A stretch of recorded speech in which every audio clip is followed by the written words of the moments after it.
Doinby, following him around, roaming around the map, and just making those ganks as successful as possible. And that's why we see Doinby taking those sort of carry-style control mages to really work with it. He goes with Morgana, he goes with Orianna. Cassiopeia.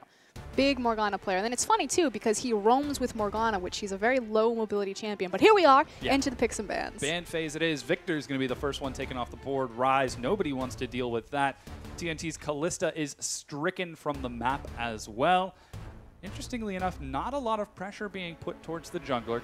QG do have last ban, so I'm curious if they're going to leave that Nidalee up for Spirit to see if he can hyper carry. Likewise, Fizz has been perma-banned pretty much all night. Flandre's premonition coming through, saying that Fizz is must-played or must-banned post 5.9. We'll see if that's the case here. Yep. Yeah, there's the ban. He's 3-0 so far for bans. So we'll see if that trend continues throughout the night as Fizz is taken off the board. Again, we are on 5.10, so Echo is live. Likewise, the Ashe changes have gone through, Olaf changes have gone through, and Rise changes have gone through. So no surprise to see Rise in the ban column there. So that's why that Rise is taken off. He is so strong. We talked a little bit about it earlier. You can see Aluka conversating with the team coach right there to try to figure out what the best ban would be in this scenario to deal with Qiao Gu's incredible aggression. And it is going to be Alistar for TCT. Banning Alistar from the blue side, so it makes me curious what their priority pick is from blue side, because obviously you get first pick, and typically you would pick Alistar just because he's a very powerful support, but it tells me that they're prioritizing something else, and my guess is Spirit's champion pool. Yeah, we'll keep an eye. Nidalee's still on the board. Qiao Gu taking their time with that last one. Qiao Gu means Reaper. Yes, I thought it was the Reapers. And it's not like nice Reaper, it's like Reaper, like bone marrow murder. There's another champion we didn't talk about, Echo. 5.10. He didn't reap too much the last time we saw him. Nidalee's open. Nidalee is open. I don't know if he's going to go that direction just because, again, the rise of the Cinderhulk junglers. Big priority pick, likewise, is also Rek'Sai. Rek'Sai was most recently nerfed in the 5.10 patch, as was Gragas, the distance on his belly bob. Yeah, his total collision radius has gone down. Looks like WE want to put Spirit on that Gragas once again, as they do have a more team-oriented composition prepared for Qiao Gu, and I certainly hope they're prepared, because Qiao Gu is the team that typically has shredded smaller teams. Yep. The thing, again, that I want to point out is we predicted that, you know, by banning Alistar, the priority pick was going to go to the jungle Spirit as opposed to that big support pickup. Confirmed. Spirit taking the Gragas. Hasn't been as successful in Gragas as he has some of the other champions like Rek'Sai. See if he maybe finds more success here. But this is a tried and true duo that's right now being covered by Qiao Gu, and it's Sivir Nautilus. Yeah, Sivir Nautilus so strong in the LPL right now. An incredible pick rate for Sivir. Very positive win rate. And with that, Sivir Nautilus locked in. Qiao Gu have got their duo lane secured. And likewise, this is TNT's #1 play champion right now. He's had 7 games on Sivir, and he has a 71% win rate on her. Now, awesome. TCT, again, formerly known as Moore from LMQ, has a 100% win rate on Nautilus, though he's only played it once. But the hard engage and reach of Sivir Nautilus is just absurd when you have that on the hunt and depth charge. Yeah, it looks like Team WE want to opt for a bit of disengage themselves, as Conan looks for the Janna, and Mystic says, you know what, guys? I feel like I've got some room on my back for you. Go ahead and hop on. I'll take Vayne. Man, I see a champion that's really good at hard engaging, wave control, siege, pushing down towers. Better pick a duelist. Okay, Vayne. Let's talk Vayne. Let's talk. She's starting to find an uprising. Obviously, people are like, why isn't Vayne being played? Cinderhulk is so powerful. She's able to melt through all those tanky champions. I'll tell you why Vayne hasn't been played. She is incredibly short range, and she offers so little to teams in terms of siege potential, wave control. I mean, effectively, you can duel, and you can shred tanks if you have a zone control composition. But Sivir's just going to do so much more for your team. Engage, disengage, wave control, siege potential. Has it all with like the utility there. If it's a true 1v1 between Sivir and Vayne, yeah, Vayne's going to win, but it's about empowering Mystic to put him in good situations where he can carry with that champion, and unfortunately, it really hasn't happened. I do love Janna and Vayne, though. It's one of my favorite 2v2s, just because of how Janna's E compensates for the lack of early game flat damage in Vayne's build, because she goes for a Blade of the Rune King versus a BT, and obviously that E will give her bonus AD that compensates. Does scale reasonably well, but WE are putting a lot on the shoulders of Mystic so far. We're looking at the final picks for WE already being hovered by Qiao. The last one should be for Aluka in the top as Hecarim was taken. He goes for the other tried and true champion on Maokai, and there's some pretty solid peel and zone control for WE in order to keep Mystic alive. Terrifying to see Swift pick up Rek'Sai right there. Oh yeah. Again, Rek'Sai was nerfed, 5.10. Her base health Went down? Yep, 510 to 40, I believe? It's 510 from 650, I believe. It was 611, wasn't You could be right. it? Yeah. I always wonder how they picked those numbers because they seem so arbitrary. They just write them on a piece of paper, drop them in a hat. He's got 10 D100s that he rolls, and then they just take the sum. I see what you did there. Qiao, though, on his Ahri, that's his signature champion. Aluka taking Maokai. Yeah. I actually like this. Yeah, Qiao is going to be going up against Doinby's LeBlanc. Doinby hasn't found a ton of success on Assassins. We'll see if maybe this time around works better for him, but again, he's more been a controlled mage style. Expect and watch for Doinby again to kind of shadow Swift and follow him around, and even though he is an assassin, act as a secondary support to Swift. Swift sets the pace for Qiao Gu, and they follow up on everything that he does. We'll have to keep an eye on QG's composition as they do have a very scary, aggressive, engaged composition. You've got LeBlanc, Rek'Sai, Hecarim for diving into the back line, and here we can see the lineups going through. WE are going to try to counter it with the late game hypercarry Vayne with some solid zone control and disengage, but it's going to be a pretty tricky matchup. They do have the tools to empower Mystic. I said it before, Mystic has shown that he can hard carry, although it's about consistently being able to do that. And here's our matchup. We got Qiao and Doinby, Ahri versus LeBlanc, a true skill matchup. Yeah, that should be very exciting. And in the bottom, Mystic versus TNT. And last up, you're going to have TCT and Conan on that Janna and Nautilus. Now, you mentioned some of the strength of Vayne and Janna. They're going up against Sivir and Nautilus, which is, as I understand, a pretty strong lane. Nautilus makes every lane very strong. Yeah. Again, he gives you pick potential, hard engage potential, as well as wave control with his Riptide. He's absurdly tanky, does ridiculous amounts of damage, and he offers pretty much two forms of CC in his passive because he gives you the stutter when he hits you, as well as his dredge line. Yeah, well, we're going to go ahead and see if that works out in-game as we're loading onto the Rift right now.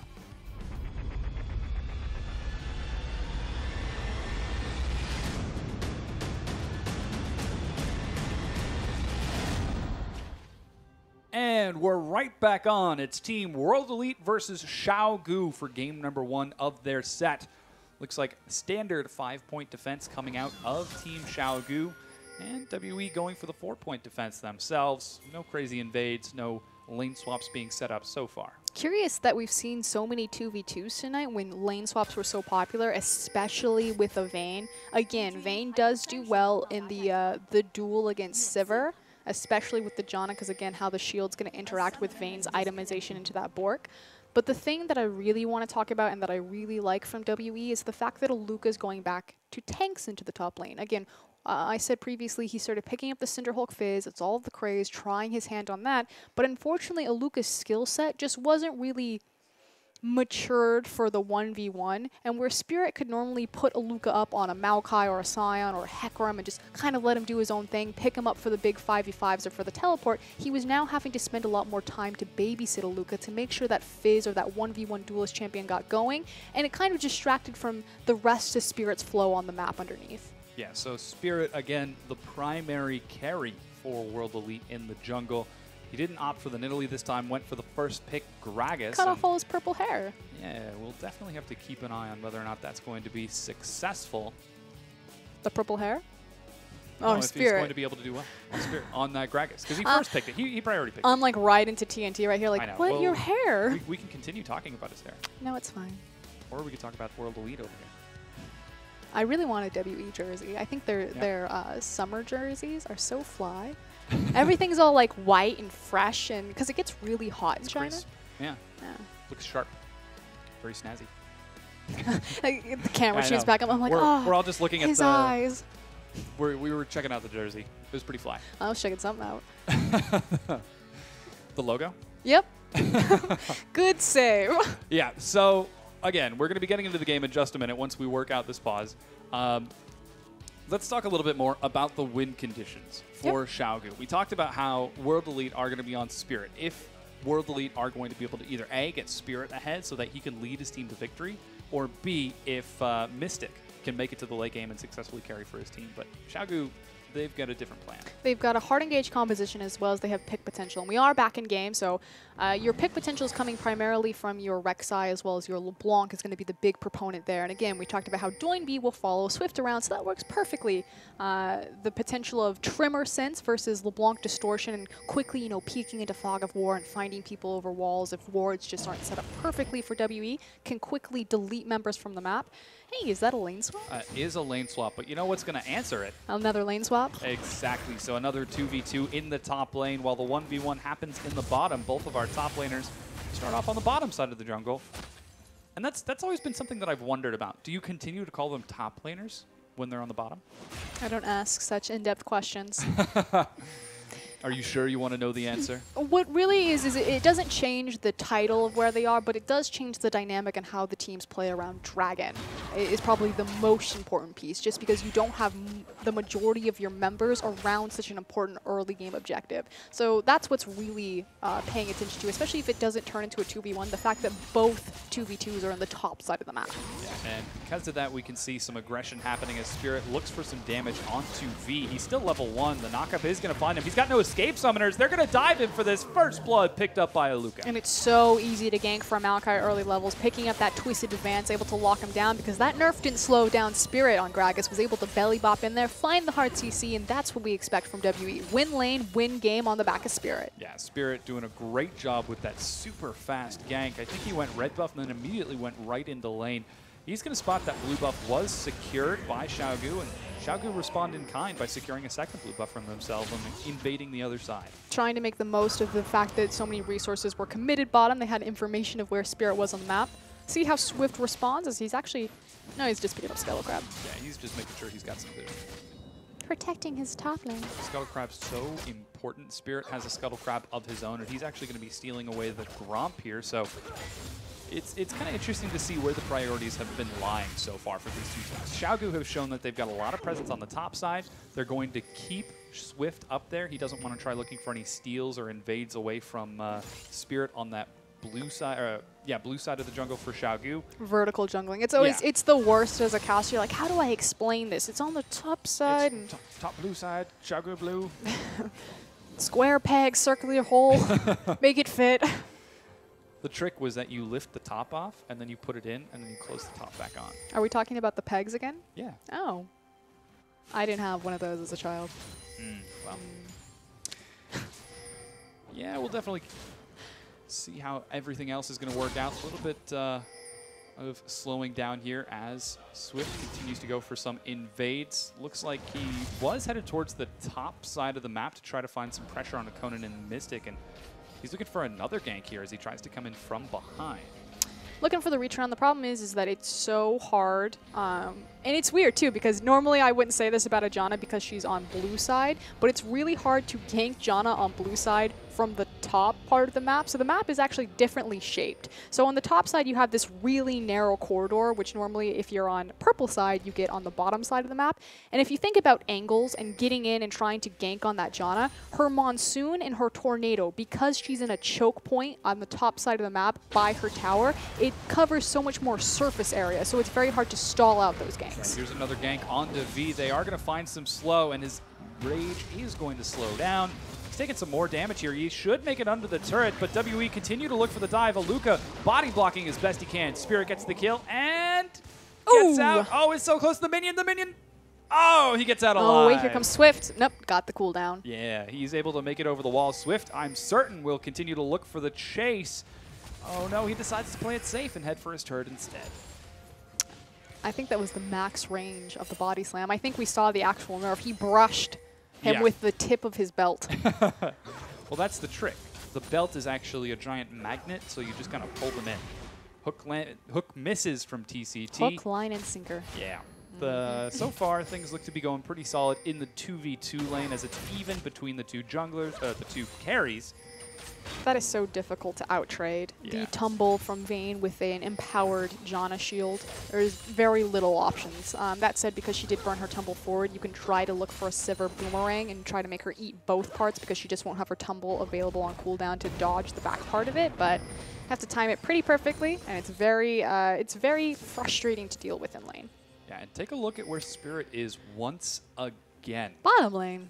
Yes, he is spotted out by a ward, however, and he even sees Swift, so he knows that this gank isn't going to succeed. Doesn't even manage to steal the Scuttle Crab, so far he decides to drop a ward, head back into his own side of the jungle. That's actually really important just because there's been so much pressure, back-to-back ganks on the bottom side, so Swift making sure he gets control of that bottom side river by taking that Scuttle Crab. Doesn't seem like much, but that is a very important grab. Oh yeah, and with that vision, that does mean that V finally is going to be a little bit safer as he rushes towards those Merc Treads as fast as possible. TCT with the roam is setting up for a potential gank onto Qiao. Qiao very low on mana. Swift spotted out by Spirit, who's going to roll into lane just to protect his carry. Great map sets from World Elite. Good job from Swift as well, you know, recognizing where Spirit is wanting to play the game and making sure that he's guarding for second rotation on these buffs and covering V's overextension. Ooh, this is a confident play. Swift looks for the red steal. One word for it. Yeah, it's spotted out by Spirit, but Spirit knows he can't contest. The recall from Qiao means that there's no chance he's going to make it in time, and he just decides to give it up for broke.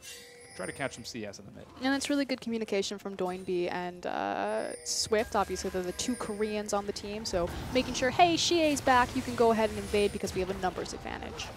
And with that, things get back to the standard landing phase. Sivir demonstrating her pushing prowess as she gets under the turret. Mystic only takes half of the Boomerang Blade. And Mystic's actually doing some really solid damage here. TNT's got to be careful. The flash comes out. He even drops the ignite. TNT. Oh! Wait, did he hook a minion in melee range? He traded flash for flash. Yeah, Mystic did flash as well. He saw the animation and didn't want to chance it. And with that, it is flash for flash. However, TNT still rocking both of his summoner spells, so we could get a little bit more action. And instead, he decides to recall, as it seems like Qiao Gu got some different objectives on their mind. And I hyped up the fact that Vayne goes for the Blade of the Rune King and how John is going to compensate that for the shield. Actually going for the BT Rush. I believe we saw this on Imp when he played Vayne.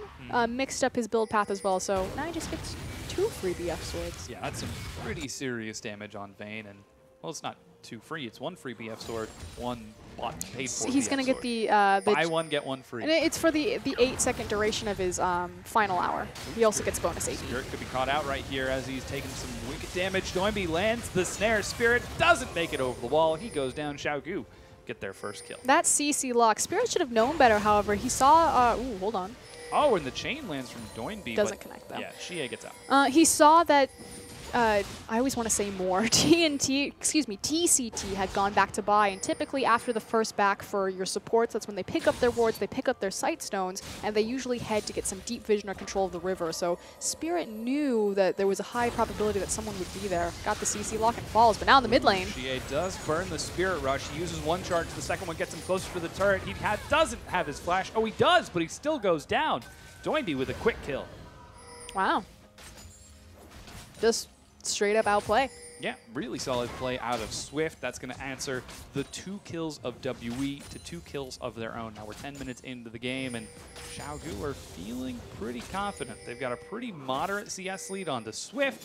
They've got what I presume to be is a pretty CS lead on Doinby as he continues to push forward now with a Morellonomicon finish. And V has finally made it out of that very scary early laning phase against DeLuca. Threatening with his scythe. Get off my lawn. Yeah. Trees. He's just trying to cut the weeds. I see. That are growing in that bottom lane. Swift now setting up for a gank at the top lane. The thing that I wanted to point out, though, is, again, Doinby sticking true to his high kill participation, has 100% kill participation along with Swift. Yep. Piggybacking off of that to get the 2 kills for Qiao Gu so far. Spirit looking for a gank in the mid lane. The only thing he's going to find is some punishment and a ward. And he doesn't even get the ward. He knows it's there, though. Yeah. So he's not going to dupe again. And that said, Swift has information now that Spirit's across map. Doesn't decide to commit to the gank top, however. You know what would be the funniest thing? If you carried another pink ward and this then better be really funny. When they see it, you put down a regular ward in the bush, then you put your new pink ward somewhere else so they can't find it. Just to take it away from them so they can't clear it? So they don't even get the gold for it. Rude. Exactly. But you still have vision because you drop a ward there too. Yeah, because here comes Spirit right now. And he's not going over the wall. He knows there's vision. Oh, man. I really want to see another pink ward go down just to be like, no, you don't even get the gold for that. More harass comes across onto Xie. Spirit Rush is available. He has neither flash nor exhaust, so he's got to play it nice and safe. Man, Doinby is so fast on that LeBlanc. Yeah, unfortunately, it's just so hard to gank a LeBlanc just because on the mid lane, you are on the shortest lane. That double distortion means so much for covering distance. And unfortunately for Xie, yes, she has kill already has kill pressure on pretty much any champion, but it's always going to be a skill-based matchup, and it's always going to be, can you hit that charm? Can you land your skill shots? Dive onto the bottom to find a Luca. He's making it under the turret. Swift and V decide they don't want any of the action, but a death push set up in the top lane as TNT and TCT wait for any sort of overextension from Mystic. Here comes the ward, but Conan gets caught out by the hook. Monsoon forces the disengage. Death charge is going to find it. Mystic in the back line. He's trying to go for the 1v1 out duel. Does he have enough damage? TNT flashes. He decides he doesn't want any piece of that, but V has joined the battle. He doesn't have Onslaught of Shadows, so now it's a 2 versus 3. It's going to become a 3 versus 3 as a Luca now teleporting in. He is going to zone away the rest of Qiao Gu, and the gank yields nothing. Oh man, even Swift getting up into the action.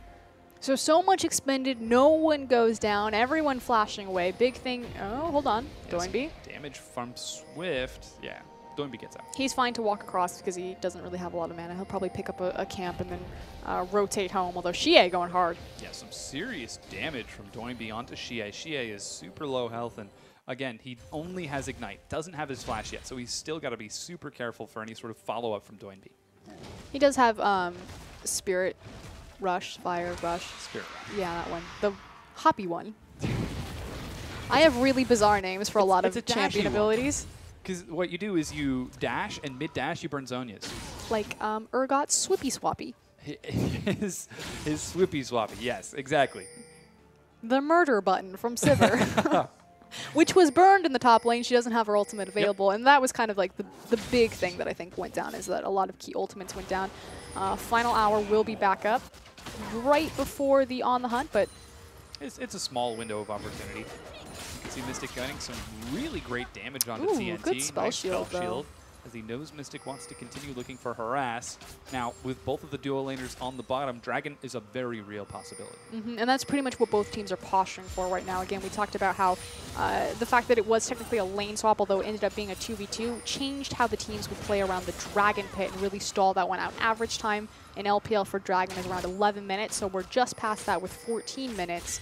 But expect this to be the next big kind of focal point and point of contention, which is why we see both junglers sitting in the wings, and even Doinby. Hey, remember how he roams down? Swift comes down. Mystic throws down the final hour. Swift is on Conan in the back line, but he's got no one to follow it up as Mystic gets some good damage onto TCT. Is he going to get the kill? No. Doinby has joined the fight. He's condemned away, but still lands the chain. Doinby now has got not that much to worry about, as there's not a lot of damage down here for WE. They pick up another 2 kills, ending Spirit and Conan.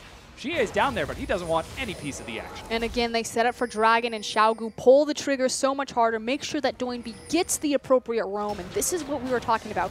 Doinby, the secondary support for Swift, follows him around, 100% kill participation right now, 3-0-2 on this LeBlanc. Played the control mages, is starting to go off on the assassins. Yeah, neither of the top laners had teleport either, so at best that could have been a 4v4, but the faster roam from Doinby yields the results, and with that, Qiao Gu take their first dragon and start to increase their gold lead. Oh man, Xie misses the charm. Doinby even has flash and then blinks back in just to add insult to injury, so Doinby feeling pretty solid about this game. I feel like when you're fighting someone, you know how it's like really disrespectful if you just poke them in the forehead. Yeah. Like you're in a boxing match. That was effectively what Doinby just did to Xie. That's pretty much what he did, yeah. Nice charm, bro. Yeah, not very charming, that one. I'm surprised I don't call the distortion Swippy Swappy. Oh yeah, because she does jump back. Yeah. Or what about her clone? Would you call that one the Swippy Swappy? I can't say what I call that on air. Or the Mimic Mimicky. That's not how that works. you see a pattern, but it's not the right one. There we go, tower falls. Yeah, that's going to be the first one. WE managed to take the first tower with Vayne. Yeah. Big thing about this, though, is because typically Vayne doesn't have very good siege potential, is that you have double BF sword again. The fact that Vayne prioritized the BT rush versus the Blade of the Rune King rush, despite the fact that Bork did get buffed in last patch, and also has that Janna shield available. Yeah, and with that, that's the first turret gone down. Mystic with the recall does have enough for a Bloodthirster. TNT not quite there just yet. He's looking for an IE instead, and it's been interesting to see that Mystic is going for that Bloodthirster. Walk me through how this is going to work into his team fights. It's because there's a LeBlanc in the game. It's pretty much primarily why it's there. The Bloodthirster is going to be more of a it's weird to call it a defensive item because it's giving you the shield, though. It helps protect against the LeBlanc burst. It's the exact same reason why Imp went BT on Vayne first. Ooh, the charm lands, but Doinby does so much damage. And that's why you need a Bloodthirster. Yes, Ari Get on it, Bloodthirster. Qiao.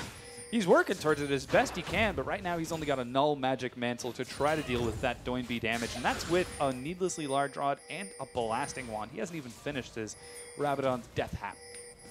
A lot of pings. Doinby knows exactly where they are. Swift coming for the pinch. Ooh, you just saw the nerf for Gragas's range right there.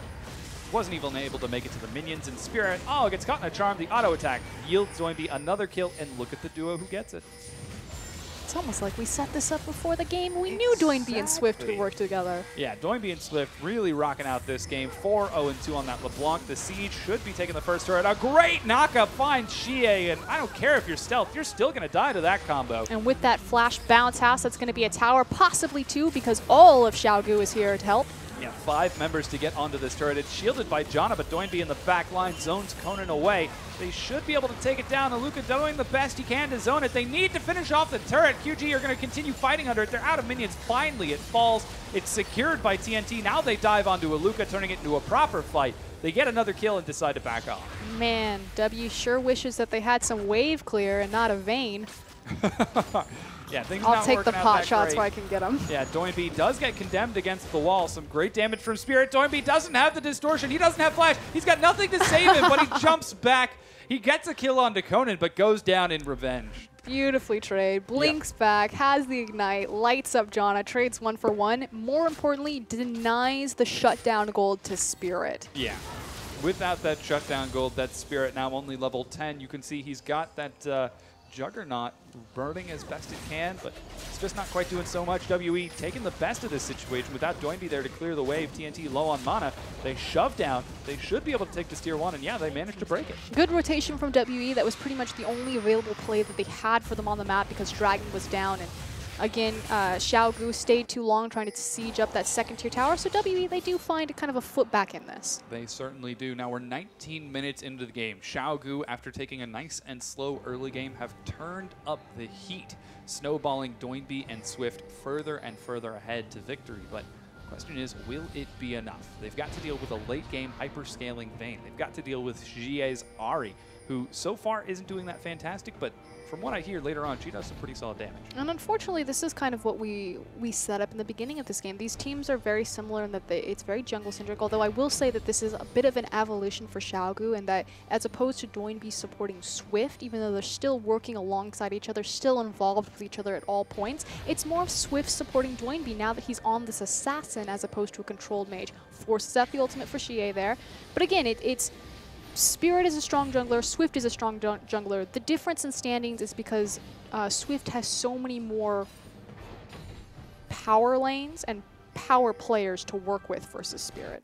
Yeah, and it's really showing. Qiao Gu are coming up really solid all across the lanes. 2-0-3 on TNT, 6-1-3 on Doinby. Really the only place where it's been falling behind has been on V in the top lane, but that's really more a result of his build rather than his playstyle. Here we go, though. Swift setting the pace of the game, looking for Mystic, but great sense to swiggity-swooty back up that booty. To get safe under the turret, yeah. They are going to back away and let the wave shove forward. TNT clearing out a ward here as he tries to get that wave further in.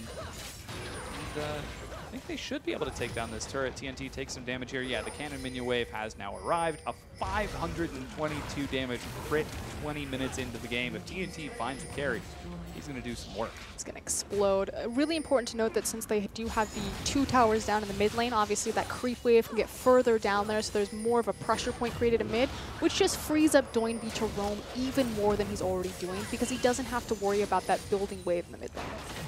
QG are taking the initiative with this siege, looking now for the bot lane tier 2. But more importantly, the dragon has now spawned. Aluka is on that side of the map, so That means that V can continue split pushing a bit, get that wave to bounce off the turret.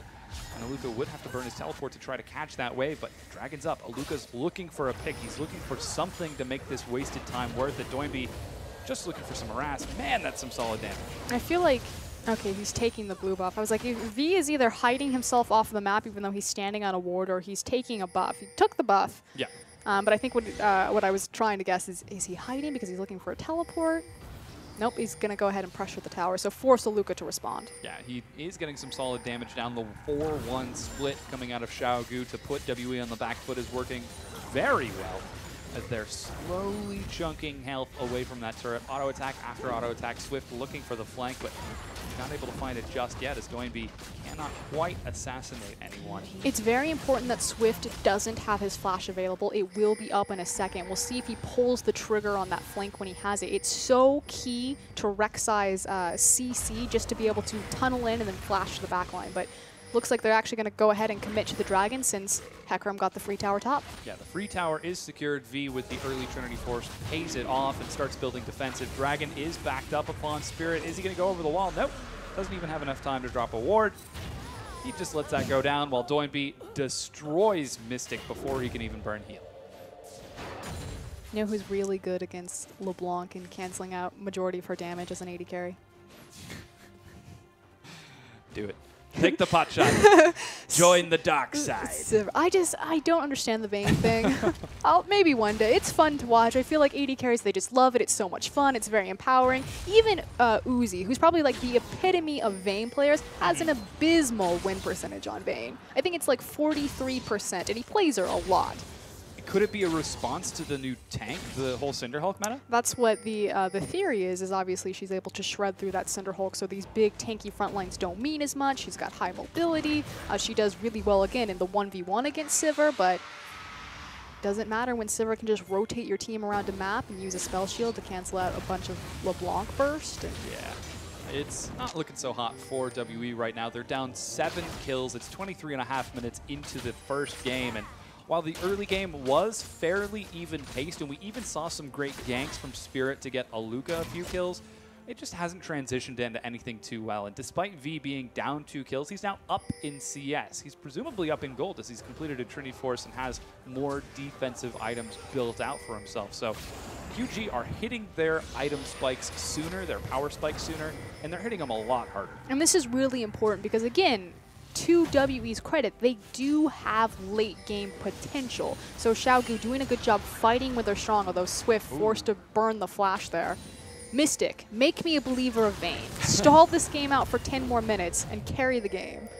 Yeah, he's certainly trying, as he does have that BT for a lot of damage, building now the Phantom Dancer component of what I assume is eventually going to become the Blade of the Ruin King Phantom Dancer. Just the damage on the Mystic is monstrous, and that was with a full shield from John. And likewise, PD is going to give you more damage on Vayne, although it can kind of be a little bit questionable just because she's going to get more static shift. Hold on. Push that up. They find TCT. He goes low, immediately flashes out of there. The hook pulls him further away. Oh! The explosive cast gets the kill. Excellent job from downtown. Yeah. Really nice pick setup, but what I was talking about is the Phantom Dancer versus the Static Shiv, because Vayne is very mobile, that she can rotate through a lot of Static Shiv procs naturally. Doinby getting a little crazy right there. Yeah.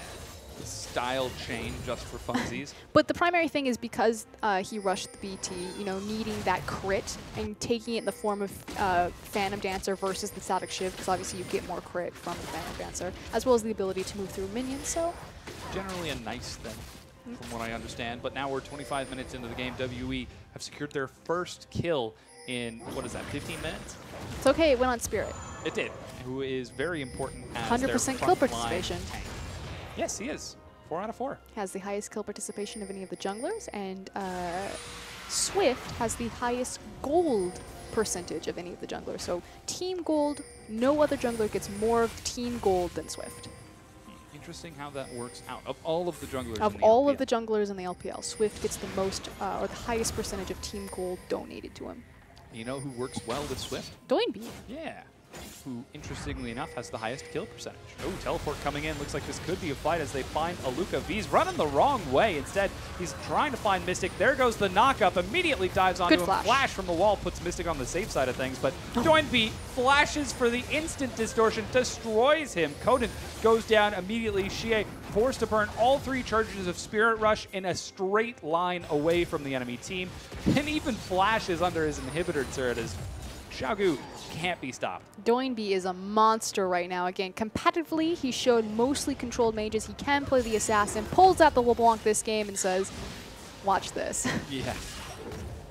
Hold on to your underpants and watch this. As he takes now the blue buff, Baron is being started by Qiao Gu, and he's even going to look to zone people away. If anyone squishy decides to try checking out You mean that anyone? thing, well, yeah. He's 8-1-4. Anyone walks over there. Yes. They will go down. Baron is picked up by Qiao Gu. They have got complete momentum in this game as they did find that pick onto Aluka. And the defensive lines for WE have now fallen behind the Tier 2 towards their inhibitor turret. They've got 1 Tier 2 turret left standing on the bottom side of the map. And you know what's going to spawn in about a minute on that bottom side of the map? Dragon. Yeah, almost like, seems like Qiao Gu has got a red carpet laid out for him. I will say this, though. Again, Qiao Gu coming from the LSPL, I like to call them kind of the baby teams, although they've had a fantastic performance in the LPL so far. And again, we're almost through kind of the middle point where they've rotated through majority of the teams. Not quite there, but on the cusp. Is that the late game macro shot calling tends to fall a little bit or falter a bit in teams like Qiao Gu, like Unlimited Potential, because they just don't have the experience and late game decision making that a lot of the other veteran LPL teams do, like WE. They're a huge, long-standing organization, so I'm hope is alive. Yeah. Well, we do have an opportunity to see that late game shot calling come into fruition here. If WE are able to hold the siege and keep their turrets alive, in fact, keep their inhibitors alive, it's a perfect team composition to get them into the late game, but the rotation from TNT is going to find an undefended mid inhibitor turret. Swift and TCT join him. They get some solid damage onto it, but Smite is burned by Spirit to keep it alive. V splitting in the bottom is going to take down that last Tier 2, and the split begins now for Qiao Gu to take those inhibitors. Pings are going up into the top lane, though. We'll see if Qiao Gu consolidate their resources mid lane, or if maybe they look for another split pressure. Looks like they're just going to push this one down. Yeah, that's going to be the first one. Xie goes low. Oh, forced to burn the Spirit Rush to break the chain. Tether, great explosive class to force the disengage, but Mystic is the immediate follow-up target. They're not going to let that Vayne do any damage. It's 3 kills now for TNT as he's picking up some serious work. Aluka in the front line, but TNT is kiting around the side. Doinb brings Mystic low. TNT looking for the Quadra. He gets it. He's looking now onto Aluka, who's going to make it into the fountain. No pentakill for you, TNT.